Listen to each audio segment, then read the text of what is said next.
नमस्कार दोस्तों, SGM education रे यूट्यूब चैनल पर आपका हार्दिक स्वागत है। जैसा कि हमारा सभी भर्ती परीक्षाओं के लिए जो ये बैच चल रहा है उसमें हम पढ़ रहे हैं व्याकरण। और व्याकरण में जो हमारे इस समय टॉपिक चल रहे हैं वो है विकारी शब्द। और विकारी शब्द के जो 4 भेद होते हैं उसमें विकारी शब्द का पहला भेद है संज्ञा, दूसरा है सर्वनाम और तीसरा क्रम से है विशेषण। वो हमारा इस समय प्रकरण टॉपिक चल रहा है। तो विशेषण, संज्ञा और सर्वनाम शब्दों की विशेषता बताने वाले शब्द ही क्या कहलाते हैं? विशेषण। हमने समझा। और जिसकी विशेषता, जिस संज्ञा और सर्वनाम की विशेषता बताई जाती वो कहलाता है विशेष्य, और जो उनकी विशेषता बतलाई जाती है उसे कहते हैं विशेषण। हमने विशेषण के मुख्यतः 4 भेद जबकि कुल 5 भेद पढ़े।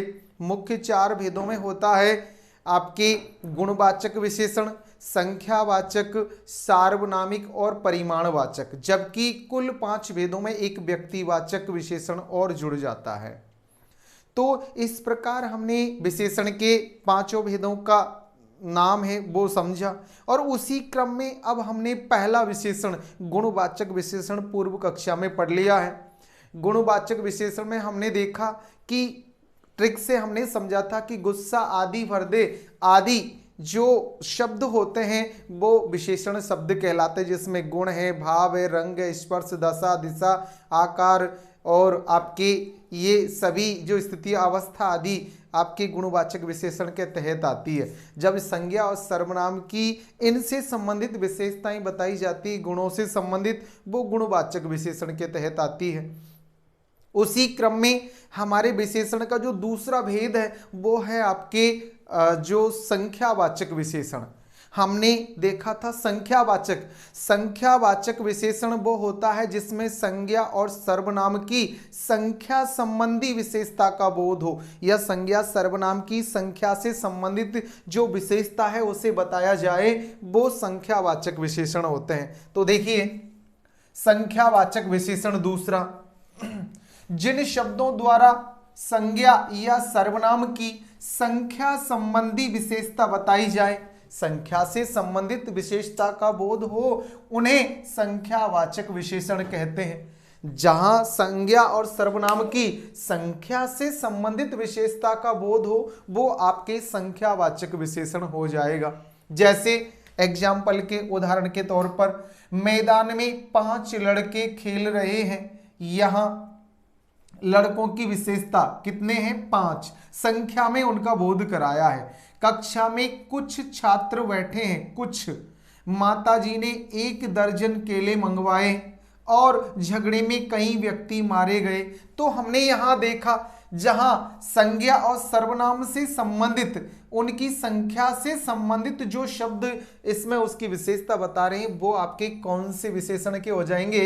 संख्यावाचक विशेषण के। तो हमने देखा यहां जैसे 5 लड़के या 1 दर्जन, जिसमें निश्चित संख्या का बोध हो रहा है, यहां 5 का और यहां 1 दर्जन अर्थात 12 केलों का बोध है। जबकि यहां कुछ छात्र और कई व्यक्ति, जिसमें निश्चित संख्या का बोध नहीं हो रहा है, इसमें अनिश्चितता का भाव प्रकट हो रहा है। इस प्रकार हमने देखा कि संख्यावाचक विशेषण है उसको भी 2 भागों में या 2 रूपों में विभाजित किया जा सकता है।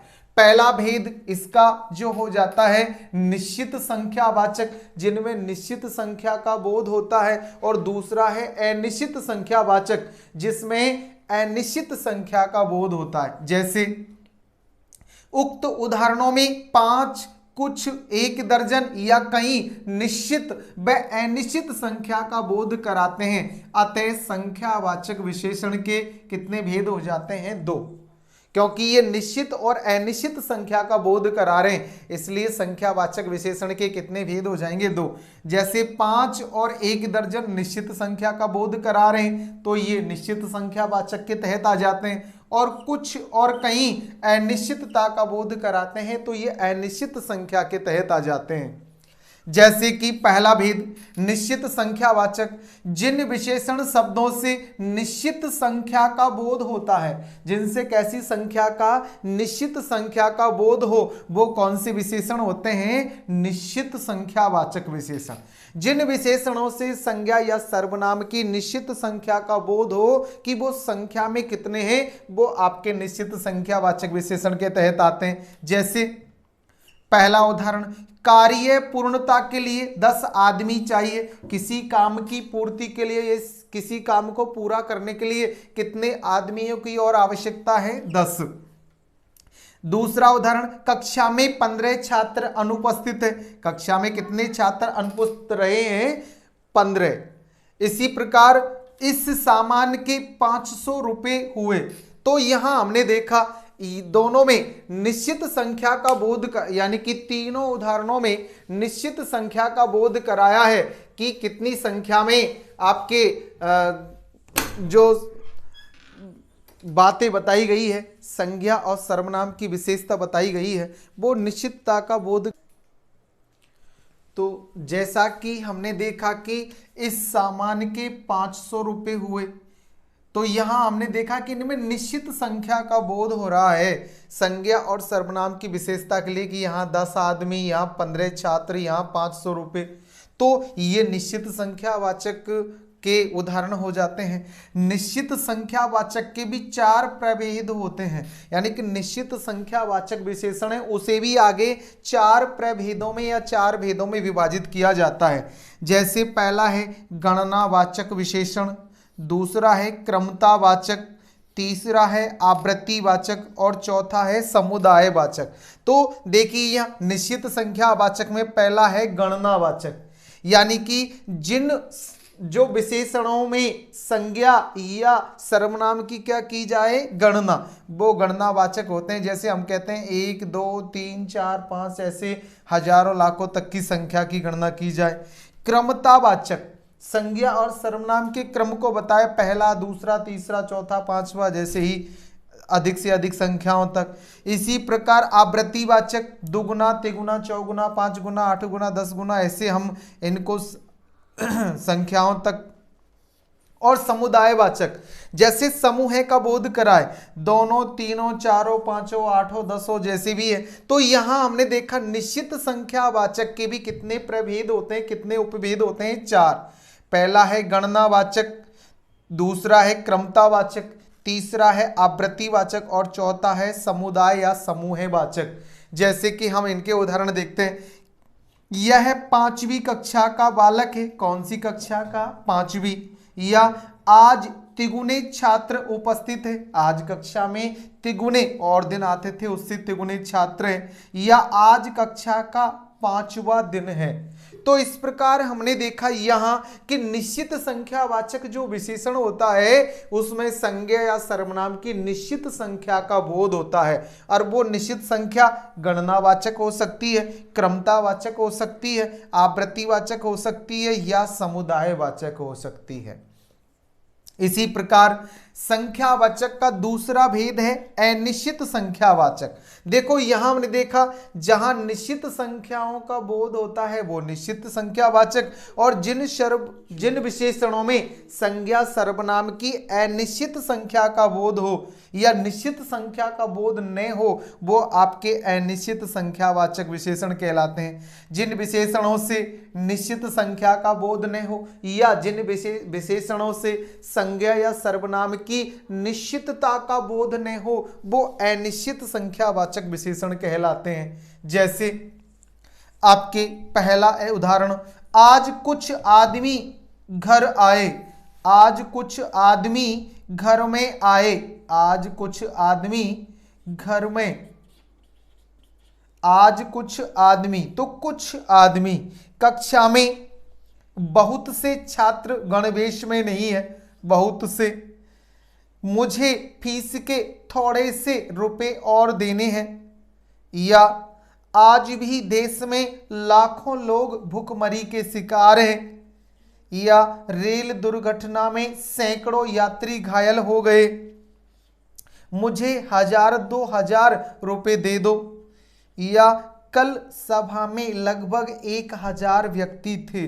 तो यहाँ देखिए हमने जो उदाहरण देखे कि आज कुछ आदमी घर में आए, तो कुछ यानी निश्चित पता नहीं है कितने थे, 2 5 8 जो भी है, कुछ आए थे। तो यहाँ हमने इस प्रकार अनिश्चितता का बोध हुआ, यहाँ संज्ञा सर्वनाम का।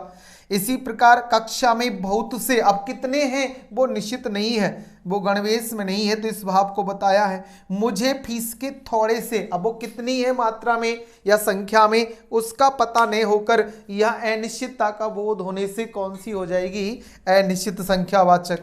ऐसा ही आज देश में लाखों, देखो जब किसी संख्या को बहुवचन में प्रयोग में लिया जाता है या किसी संख्या का बहुवचन बना दिया जाता है तो वो भी आपके अनिश्चित संख्या का बोध कराने लगती है। जैसे आज देश में लाखों लोग भुखमरी के शिकार है, लाखों यानी कितने लाख है वो निश्चित नहीं है, इसलिए ये भी अनिश्चित संख्या का बोध करा रहा है। रेल दुर्घटना में सैकड़ों व्यक्ति या यात्री घायल हो गए, तो यहाँ सैकड़ों भी, सैकड़ा यानी कि 100 का भाव है, शतक का भाव है, लेकिन यहाँ बहुवचन में होने से निश्चित संख्या का बोध नहीं हो रहा है। ऐसे ही मुझे 1000 2000, आप कितने हजार लेने, 1000 2000 3000 जो भी है वो निश्चित नहीं हो पा रहा है, इसलिए ये भी अनिश्चितता का बोध करा रहा है। ऐसा ही कल सभा में लगभग, अब कितने, लगभग 1000 यानी कि 1000 निश्चित थे, ज्यादा कम वो पता नहीं, कि लगभग आए हैं आसपास। तो इस प्रकार हमने देखा कि अनिश्चित संख्यावाचक विशेषण में विशेषण अनिश्चितता का, संज्ञा या सर्वनाम की अनिश्चितता का बोध कराते हैं।